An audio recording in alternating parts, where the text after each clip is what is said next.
আমি দেখে চোখের পানি ছেড়ে ছেড়ে দিয়ে কান্দি, আমার চোখ দিয়ে পানি এসেছে মায়ের কান্না দেখে। মাই এমন ভাবে কান্নাকাটি করতেছে, গড়াগড়ি করে কান্নাকাটি করছে, আর বলতেছে, আল্লাহ তুমি আমারে নিলা না, আমার সন্তানকে তুমি আমার চোখের সামনে থেকে নিয়ে গেলা। এইভাবে কান্না করতেছে। আর এই মহিলা দাহিয়াতুল কাল, তার স্ত্রী, কিভাবে তার এই ফুটফুটে সন্তানটাকে শেষ খাওন দিয়ে বিদায় করে দিবে, তার তো কলিজায় মানতেছে না, তার কলিজায় মানতেছে না, আগুন ধরে গেছে। এবার ঠিক এইভাবেই পরের দিন গোসল করে খাওয়াই দিয়া যখন বাবা তার সন্তানকে নিয়ে পাহাড়ের দিকে চলে যায়, পাহাড়ের দিকে যখন চলে যায়, পাহাড়ে যাইয়া এই দাহিয়াতুল কালবি পাথর খুঁড়তেছে, মাটি খনন করতেছে, গর্ত খনন করতেছে। গর্ত খনন করা শেষ, আর এই প্রতিমধ্যে যে সন্তানকে কন্যাকে নিয়ে পাহাড়ের দিকে যায়, আর পিছে পিছে খালি আব্বুকে ডাক দেয়, আব্বু তুমি আমাকে কোথায় নিয়ে যাও, আব্বু তুমি আমাকে কোথায় নাও, আমাকে একটু কোলে করে নিয়ে যাও, আমি তো হাঁটতে পারি না। 4 বছরের সন্তান পিছনে বাবা বাবা বলে যখন ডাকে, কিন্তু এই পাষাণের কিন্তু তাও মায়া হয় না। কেমন হৃদয়, পাষাণের মায়া হয় না। আব্বুকে ডাক দে, বলে আব্বু ওই পাশে ওই জিনিস দেখা যায়, ওইটা কি? এরকম সন্তান বলে কি বলে না? আমি তো দেখি আমার সন্তান যখন আমার কাঁধে চড়ে জিজ্ঞাসা করে, আব্বু ওইটা কি, ওইটা কেমনে করে জিজ্ঞাসা করে। জীবনে কত সন্তান মা বাবাকে কত কিছু বারবার জিজ্ঞাসা করে বিরক্ত হয় নাই, কিন্তু মা যদি বৃদ্ধ হয়ে যায়, বাবা যদি বৃদ্ধ হয়ে যায়, দেখবেন ওই সন্তান তার মা বাবার কথার ভিতরে কত শব্দ ব্যবহার করে বিরক্ত করে হয়ে যায়। জীবনে হাজার হাজার বার বাবা উত্তর দিয়েছে ওইটা ওইটা ওইটা ওইটা ওই মা উত্তর দিয়েছে, আজকে তুমি 2টা কথার জন্য তুমি বিরক্ত বোধ করতেছো, তোমার কি জানা নাই? তুমি তো একদিন ছিলা এমন ছিলা, হাজার কথাও তোমার মা বাবাকে শোনাইছো, মা সব শব্দ করে নাই। এই সন্তানকে নিয়ে যখন গর্ত খনন করা শুরু করে দিলেন, গর্ত খনন করা শেষ, বাবা সন্তানকে ডাক দেয়, হে কন্যা আমার এদিকে আসো। আর এই কন্যা সন্তানের নাম রাখছিলেন হলো জামিলা। কি নাম রাখছিলেন? জামিলা।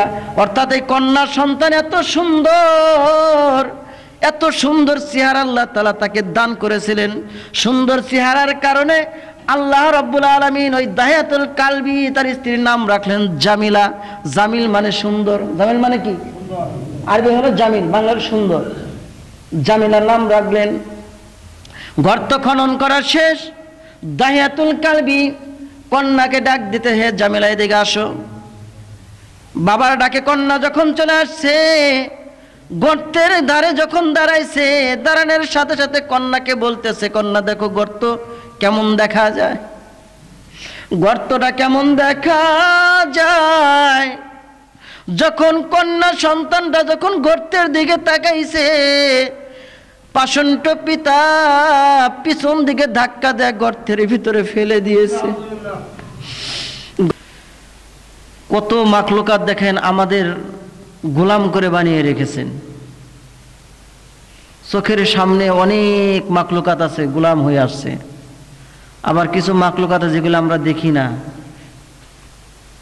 2 চোখে আমরা দেখি না, উপকার লাভ করি। তে মাখলুকাত মানুষের গোলাম, আর আমরা কেবল আল্লাহর গোলাম। কেমনে মানুষদের গোলাম অন্যান্য মাখলুকাত, একটু উদাহরণ দিলে বুঝবেন। উদাহরণটা হচ্ছে, আপনারা সকলেই কারো না কারো বাড়িতে কুকুর পোষে কিনা? পোষে না? কুকুর পোষে না? কেউ ভালোভাবে পোষে, কেউ আবার এমনি এমনি পোষে, এমনি এমনি থাকে। কুকুর, এই কুকুর একটা মাখলুকাত। কুকুর এমন একটা মাখলুকাত যে কখনো তার মনিবকে অবহেলা করে না, যার মনিবকে সব সময় তদারকি রাখে। কেমনে তদারকি রাখে? আপনি যখন কোথাও যাবেন দেখবেন কুকুরটাও আপনার পিছু নিচ্ছে, কারণ কুকুর আপনার গোলাম। এই কুকুরকে তো আহামরি কিছু খাওয়ানো তো না, যে অনেক দামি দামি জিনিস খাওয়ান তাও না। যেই জিনিসটা অবশিষ্ট ঝুটা, যেই নাপাক জিনিসগুলো অবশিষ্ট ঝুটা যেগুলো আছে সেগুলো ফেলে দেন, সেই ফেলে দেওয়া জিনিসগুলোই টুকায় টুকায় টুকায় টুকায় খায়। কিন্তু আল্লাহ রাব্বুল আলামিন আমাকে আপনাকে এমন একটা জীবন দান করছেন, এমন একটা সময় দান করেছেন যে আল্লাহ রাব্বুল আলামিন আমাদেরকে দুনিয়াতে আনবেন তার আগে থেকেই আমাদেরকে পবিত্র জিনিস আল্লাহ তাআলা খাওয়াইছে। জোরে বলেন সুবহানাল্লাহ। আমি যখন মায়ের গর্ভে ছিলাম, মায়ের গর্ভের ভিতরে আমার খাওয়ার প্রয়োজন হয়েছে কি হয় নাই? মায়ের গর্ভে আমি ছিলাম, মায়ের গর্ভে কিন্তু আমি চলাফেরা করতে পারি নাই, ছোট্ট জায়গা, কিন্তু খাওয়ার প্রয়োজন হয়েছে। খাবো কই থেকে? আল্লাহ রাব্বুল আলামিন মা যা খেয়েছে তার কিছু সারাংশ আমরা খেয়েছি। কেমনে খেয়েছি? কারণ আল্লাহ রাব্বুল আলামিন আমাদেরকে দুনিয়াতে পাঠাবেন, দুনিয়াতে আমরা আসব, দুনিয়াতে এসে নাম নিব কার? জোরে বলেন কার? আল্লাহ। এই পবিত্র নাম নেওয়ার কারণে, আল্লাহ তাআলার গুণবাচক নামগুলো নেওয়ার কারণে আল্লাহ রাব্বুল আলামিন আমাকে মুখ দিয়ে খাওয়ায় নাই। মায়ের গর্ভে মুখ দিয়ে খাওয়াইলে কিন্তু নাপাক জিনিস খাইতে হইতো মুখ দিয়া, কিন্তু মায়ের মাসিক রক্তগুলো বন্ধ করে দিয়েছেন। আর আমাকে আল্লাহ রাব্বুল আলামিন এমন একটা তার ফিটিং করে দিয়েছেন, এমন একটা তার ফিটিং করে দিয়েছেন নাভির মধ্যে, যেই তার দিয়া আমি আমার মায়ের নাপাক রক্তগুলো তার দিয়ে খেয়েছি।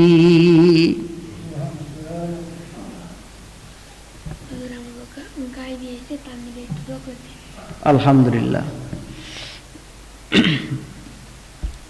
কেবল আমি মাকলুক যে আমাদের গোলাম, এটা বর্ণনা করতেছিলাম। তো মায়ের গর্ভের ভিতরে আমি ছিলাম, আমার খাওয়ার প্রয়োজন হয়েছে, আমাকে আল্লাহ মুখ দিয়ে খাওয়ায় নাই নাপাক রক্তগুলো, আল্লাহ তাআলা নাভির সাথে তার ফিটিং করে দিয়ে আমাকে খাওয়াইছে। কেন? আল্লাহর পবিত্র নাম, আল্লাহর পবিত্র নাম আমি আমার জবান দিয়ে আমি নিব, এই জন্য আল্লাহ তাআলা নাপাক রক্তগুলো মুখ দিয়ে খাওয়ায় নাই। সেই জবান দিয়ে আমরা কত নাপাক কথাবার্তা বলতেছি দুনিয়ার বুকে এসে, যে আল্লাহ রাব্বুল আলামিন আমাকে মায়ের বুকে নাপাক রক্তগুলো মুখ দিয়ে খাওয়ায় নাই, আল্লাহর নাম উচ্চারণ করবে বিধায়। কিন্তু আমরা দুনিয়াতে আসলাম, দুনিয়াতে এসে আমরা কি করলাম? নাপাক কথাবার্তা, নাপাক জিনিসগুলো আমরা মুখ দিয়ে উচ্চারণ করতেছি, জবান কন্ট্রোল করতেছি না, জবানকে হেফাজত করতেছি না। তা আমি মায়ের গর্ভ থেকে যখন এই দুনিয়াতে আসবো, আপনি যখন দুনিয়াতে আসছেন, একটা সন্তান, কন্যা হোক ছেলে হোক, যখন দুনিয়াতে আসবে তার হক আছে কি নাই? বলেন, তার হক আছে না? মা বাবার যেমন হক আছে, সন্তানের তেমন হক আছে। কোনো মা বাবা যদি বলে আমার সন্তান আমাকে বাদ দেয় না, আমার সন্তান আমাকে দেখে না, আমার সন্তান আমাকে টাকা দেয় না, আমার সন্তান আমার দেখাশোনা করে না, আমার খেদমত করে না, কেন করে না? এর পিছনে রহস্য আছে, এর পিছনে রহস্য আছে। রহস্য হলো আপনি সন্তানের হক আদায় করেন নাই। আপনি যদি সন্তানের হক আদায় করতেন, সন্তান আপনার হক আদায় করতেন। সন্তানের হকগুলো যদি আদায় না করেন, তাহলে এই সন্তান হয়তো একদিন সন্ত্রাস হবে, না হয় ডাকাত হবে, না হয় চোর হবে, না হয় যে কোনো একটা খারাপ মানুষে পরিণত হবে। যখন এই সন্তানটা খারাপ মানুষে পরিণত হবে, তখনই আপনার যদি যতই হক চান, ওই হক আর আদায় সে করবে না। সন্তানের হক আমাদেরকে আদায় করতে হবে। তো মাকলুকাত মানুষের গোলাম। এই যে কিছুক্ষণ আগে দেখা গেল একজন বলতেছে যে গাই কি হচ্ছে, বিয়েছে। তো গাই বিয়েছে, খুশি কত, দোয়া করতে বলছে, কারণ গাই দুধ দিবে, একটা বাছুর দিছে, টাকা লাভ হবে, সম্পদ বাড়বে, সংসার চলবে। তাহলে মাকলুকাত আমার গোলাম কিনা? বলেন, মাকলুকাত আমার গোলাম কিনা? তা আল্লাহ তাআলা যে কোনো মাকলুকাত আমাকে, আমার জন্য গোলাম করে দিয়েছেন তাকে।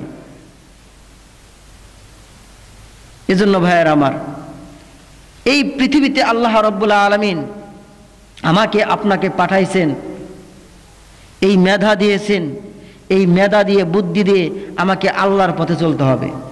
আল্লাহর আইন আমাকে মানতে হবে, আল্লাহর আইন আমাকে বাধ্যতামূলক মানতে হবে। যখনই আমি আল্লাহর আইন মানব না, নবীর তরিকা মতো চলবো না, তখন আমি লাঞ্ছিত হয়ে যাব। আর লাঞ্ছিত হয়ে গেলেই আমি জান্নাত থেকে জাহান্নামে চলে যাব। আমরা সকলে জান্নাত চাই, কি বলেন? সকলে কি চাই? জান্নাত চাই। এজন্য ভাইয়ের আমার, আল্লাহর হুকুম আইন মানতে হবে, আল্লাহর হুকুম তরক করা যাবে না। যে কথা বলতেছিলাম, আমি আপনাদের সামনে পবিত্র কুরআনুল কারীমের সূরা আলে ইমরানের 129 নম্বর আয়াত তেলাওয়াত করেছি। এই আয়াতের ভিতরে আল্লাহ রাব্বুল আলামিন আমাকে আপনাকে বলতেছেন, এত সুন্দর করে বলতেছেন আল্লাহ রাব্বুল আলামিন, ওয়ালিল্লাহি মা ফিস সামাওয়াতি ওয়া মা ফিল আরদ। এই যে আসমান দেখতেছেন, এটা কার? জোরে বলেন, কার? ওয়ালিল্লাহি মা ফিস সামাওয়াতি ওয়া মা ফিল আরদ। আল্লাহ বলতেছেন এই আসমান আর এই জমিন এর মালিক কে? আরো জোরে বলেন, কে? আল্লাহ রাব্বুল আলামিন বলেন এই নবমণ্ডল, এই ভূমণ্ডলের মালিক একমাত্র আমি আল্লাহ। আর এর সব কিছুর অধীন কার জন্য? একমাত্র আল্লাহর জন্য। আল্লাহর হুকুম সকল কিছু পালন করতেছে। আমি যেমন আল্লাহর হুকুম পালন করতেছি, অন্যান্য মাখলুকাত আল্লাহর হুকুম পালন করতেছে। আপনারা আমার চোখের সামনে এই যে যত বৃক্ষ দেখতেছেন, এই বৃক্ষর পাতাটাও কিন্তু আল্লাহ রাব্বুল আলামিনকে স্মরণ করতেছে। অর্থাৎ এই বৃক্ষগুলোও কিন্তু আল্লাহ রাব্বুল আলামিনের জিকির করতেছে। সুবহানাল্লাহ। এই পাতাগুলোও কিন্তু জিকির করে। এই যে জামা পরছেন, এই জামাটাও কিন্তু আল্লাহ তাআলার জিকির করে। সুবহানাল্লাহ। প্রত্যেকটা মাখলুকাত আমার আল্লাহ তাআলার জিকির করে, আল্লাহ তাআলার স্মরণ করে। আর আমি বান্দা, এমন বান্দা হইলাম, আমি আল্লাহ তাআলার স্মরণ করলাম না, জিকির করলাম না, আল্লাহ তাআলাকে, আল্লাহর হুকুমগুলো মানলাম না। আর আল্লাহ তাআলা বলতেছেন তোমরা আমাকে স্মরণ করো, ফাযকুরুনি আযকুরকুম আশকুরুলি ওয়ালা তাকফুরুন। আল্লাহ রাব্বুল আলামিন বলেন তোমরা আমাকে স্মরণ করো, আমি আল্লাহ তোমাকে স্মরণ করব। যখন আল্লাহ রাব্বুল আলামিন, আমি বিপদে পড়ে যাব, মুসিবতে পড়ে যাব, মুসিবতে পড়ে গেলে আর কাউকে ডাকি না, ডাকি কাকে? জোরে বলেন, কাকে ডাকি? আল্লাহকে ডাকি। আল্লাহ, আমি মুসিবতে পড়ে গেছি, এই বিপদ থেকে আমাকে উদ্ধার করে দাও, বলি কি বলি না? আল্লাহর কাছে কান্নাকাটি করি। তাহলে বিপদে মুসিবতে পড়লে আল্লাহকে আমরা ডাকি। তে নবমণ্ডল ভবমণ্ডলের মালিককে? আল্লাহ। তে আল্লাহ বলতেছেন আমি নবমণ্ডল ভবমণ্ডলের মালিক, এটা সব কিছু আমার অধীনে। এই দুনিয়ার বুকে আমার বান্দারা আসবে, দুনিয়াতে আসবে, গুনাহ করবে, অন্যায় করবে, জুলুম করবে, মানুষের বিভিন্ন পাপাচারী কাজ করবে। কিন্তু ওই বান্দা যদি পাপাচারী কাজ করার পরে যদি অনুতপ্ত হয়ে যায়, বুঝে আসে যে আমি কাজটা ভালো করি নাই, কাজটা খারাপ করেছি, আর এইটা বুঝে যদি বান্দা যখন আল্লাহর কাছে হাত তুলবে, আল্লাহ আমি এই কাজটা করেছি, আল্লাহ আমি বুঝি নাই, শয়তানের ওয়াসওয়াসায় করেছি, আল্লাহ তুমি আমাকে ক্ষমা করে দাও। যখন বান্দা অনুতপ্ত হইয়া আল্লাহকে বলবে আল্লাহ আমাকে মাফ করে দাও, আল্লাহ রাব্বুল আলামিন বান্দার জন্য, আল্লাহ রাব্বুল এমন দয়া, এমন রহমত নিয়ে বসে আছেন। আল্লাহর সাথে তওবা করার সাথে সাথেই আমার আল্লাহ রাব্বুল আলামিন তাকে মাফ করে দিবে। কেন আয়াতটা আমি বললাম? মাফ করার মালিক কে? ক্ষমা করার মালিক কে? আল্লাহ। এই আয়াত কেন বললাম? কারণ এই আয়াত বলার কারণ হইল জাহিলিয়া যুগ ছিল নবীর যুগ। কোন যুগ ছিল? মক্কার কুরাইশ নগরে, মক্কা শহরে জাহিলিয়াতের যুগ ছিল, অন্ধকার যুগ ছিল। পৃথিবীর জমিনে সবচাইতে খারাপ জায়গা ছিল মক্কা নগরী। যেই জায়গা সন্তান তার মায়ের সাথে জিনা করত, যেই জায়গা তার কন্যার সাথে পিতা জিনা করত, এমন একটা পরিস্থিতি হইতো। ওই জায়গা এমন কোনো খারাপ কাজ নাই, অশ্লীল কাজ নাই, বেহুয়া কাজ নাই যে ওই জায়গায় চলতো না। এখনো চলে, এখনো চলে। এই সময়ে আল্লাহর নবীর এক সাহাবী ছিল দাহিয়াতুল কালব। দাহিয়াতুল কালবি নামে এক সাহাবী ছিল। সাহাবী আল্লাহর রাসূল সাল্লাল্লাহু আলাইহি ওয়াসাল্লামের কাছে আসছেন। আয়েশা যখন মুসলমান হয়েছে, কালেমা পড়ছে, আশহাদু আল্লা ইলাহা ইল্লাল্লাহু ওয়াহদাহু লা শারীকা লা ওয়া আশহাদু আন্না মুহাম্মাদান আবদুহু ওয়া রাসূলুহু, সাক্ষ্য প্রদান করেছে। সাক্ষ্য দেওয়ার পর আল্লাহ রাসূল বলছে, হে দাহিয়াতুল কালব, তোমার জীবনে যত গুনাহ আছে সমস্ত গুনাহ আমার আল্লাহ রাব্বুল আলামিন মাফ করে দিয়েছে। যখন নবী ঘোষণা করছেন, নবী ঘোষণা করার পর দাহিয়াতুল কালবির চোখের মধ্য থেকে পানির ফোঁটাগুলো ঝরঝর করে পড়তেছে। দাহিয়াতুল কালবি বলতেছে, হুজুর সব গুনাহ মাফ হবে, কিন্তু একটা গুনাহ আমি করছি, যেই গুনাহ আমার মনে হয় আল্লাহ রাব্বুল আলামিন মাফ করবে না। আল্লাহর নবী বলতেছেন, এরে দাহিয়াতুল কালবি, কি এমন গুনাহ করছো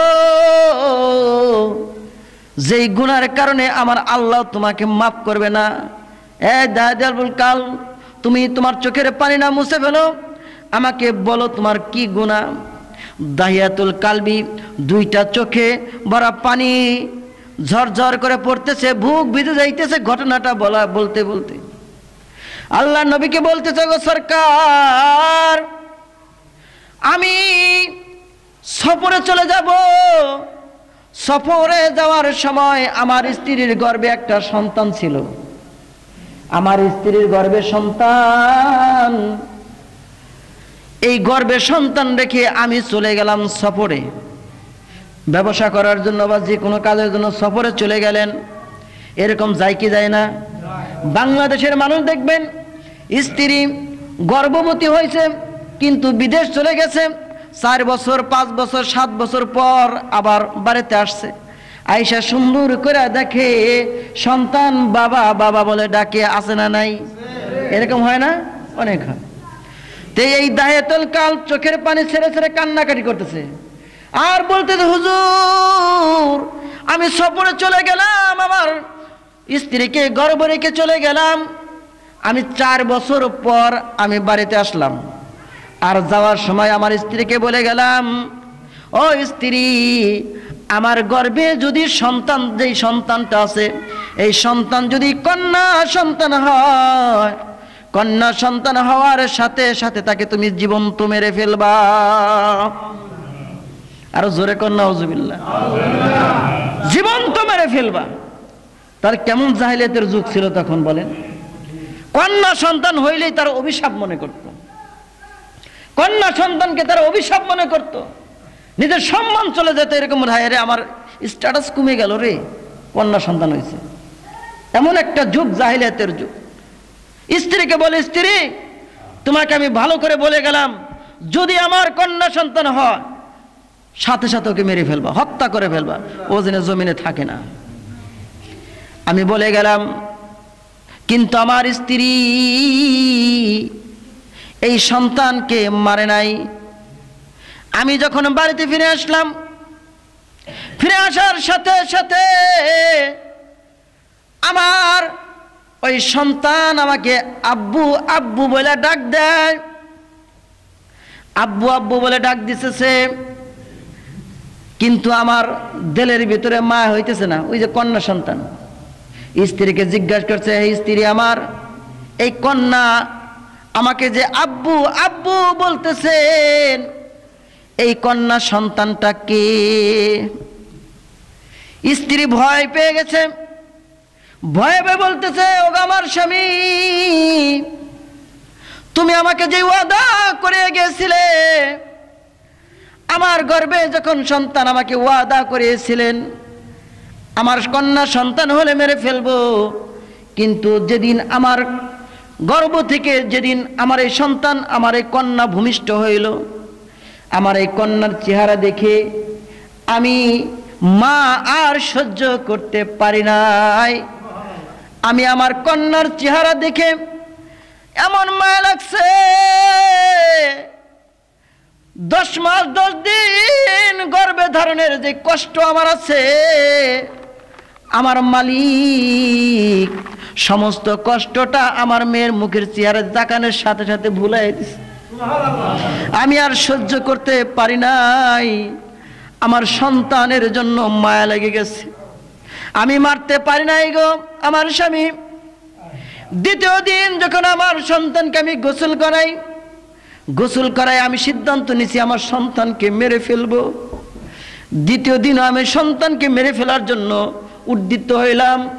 আমার সন্তান আমার চেহারার দিকে তাকাইছে, 2টা চোখ তুলে তাকাইছে, ফুটফুটে সুন্দরভাবে তাকাইছে। তাকানো দেখে আমার চোখের সাথে চোখ যখন পড়ে গেছে, আমি মা, আমার সন্তানের মায়া আমার আরো দ্বিগুণ বেড়ে গেছে। সেদিন আমি মারতে পারি নাই, আমি সিদ্ধান্ত নিলাম আমার সন্তানকে আমি মারবো না, আমার এই কন্যাকে আমি মারবো না।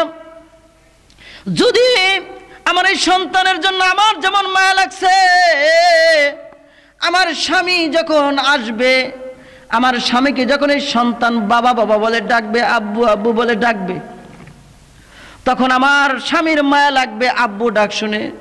হয়তো সেদিন আমার এই সন্তানের মায়া, আমার কন্যাটাকে তুমি মারবা না, এজন্য আমি মারি নাই। তুমি আদেশ করছিলে এর জন্য মারি নাই। কিন্তু স্বামী নিষ্ঠুর পাষাণ হৃদয়, যার ভিতরে আল্লাহর নাম থাকে না, যার ভিতরে ইলম থাকে না, যার ভিতরে ঈমান থাকে না, তার আবার মায়া দয়া কি? হৃদয়টা এমন অবস্থা হয়ে গেছে, চিন্তা ভাবনা করেছে এইভাবে তো মারা যাবে না। মনে মনে সিদ্ধান্ত গ্রহণ করলো, হে আমার স্ত্রী, কালকে ওকে সুন্দর করে গোসল করে আমার সাথে বেড়াতে দিবা, আমি ওকে বেড়াতে নিয়ে যাব, আর সুন্দর করে সাজায়া আমার সাথে দিবা। জীবনের শেষ খাউনটাও কিন্তু সন্তানকে খাওয়াই দিবা। তুমি তো মা, আর একটা মা কখনো তার সন্তানকে শেষ খাওয়ানটা এইভাবে কিন্তু খাওয়াইতে পারে না, যাই না শুনা খাওয়াইতে পারে না।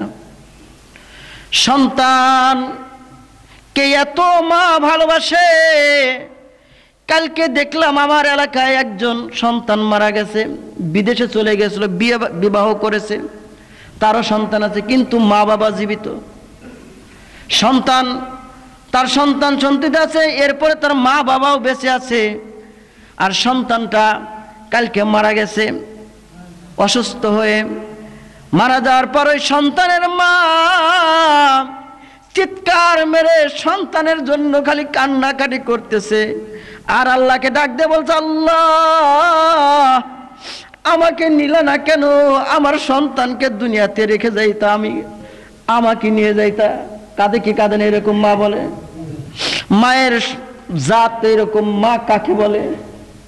এমন ভাবে হাও মাও করে কাঁদতেছে, আমি দেখে চোখের পানি ছেড়ে ছেড়ে দিয়ে কান্দি, আমার চোখ দিয়ে পানি এসেছে মায়ের কান্না দেখে। মাই এমন ভাবে কান্নাকাটি করতেছে, গড়াগড়ি করে কান্নাকাটি করছে, আর বলতেছে, আল্লাহ তুমি আমারে নিলে না, আমার সন্তানকে তুমি আমার চোখের সামনে নিয়ে গেলা, এইভাবে কান্না করতেছে। আর এই মহিলা দাহিয়াতুল কাল তার স্ত্রী কিভাবে তার এই ফুটফুটে সন্তানটাকে শেষ খাওন দিয়ে বিদায় করে দিবে, তার তো কলিজায় মানতেছে না, তার কলিজায় মানতেছে না, আগুন ধরে গেছে। এবার ঠিক এইভাবেই পরের দিন গোসল করে খাওয়াই দিয়া যখন বাবা তার সন্তানকে নিয়ে পাহাড়ের দিকে চলে যায়, পাহাড়ের দিকে যখন চলে যায়, পাহাড়ে যাইয়া এই দাহিয়াতুল কালবি পাথর খুঁড়তেছে, মাটি খনন করতেছে, গর্ত খনন করতেছে। গর্ত খনন করা শেষ, আর এই প্রতিমধ্যে যে সন্তানকে কন্যাকে নিয়ে পাহাড়ের দিকে যায়, আর পিছে পিছে খালি আব্বুকে ডাক দেয়, আব্বু তুমি আমাকে কোথায় নিয়ে যাও, আব্বু তুমি আমাকে কোথায় নাও, আমাকে একটু কোলে করে নিয়ে যাও, আমি তো হাঁটতে পারি না। 4 বছরের সন্তান পিছনে বাবা বাবা বলে যখন ডাকে, কিন্তু এই পাষাণের কিন্তু তাও মায়া হয় না। কেমন হৃদয়, পাষাণের মায়া হয় না।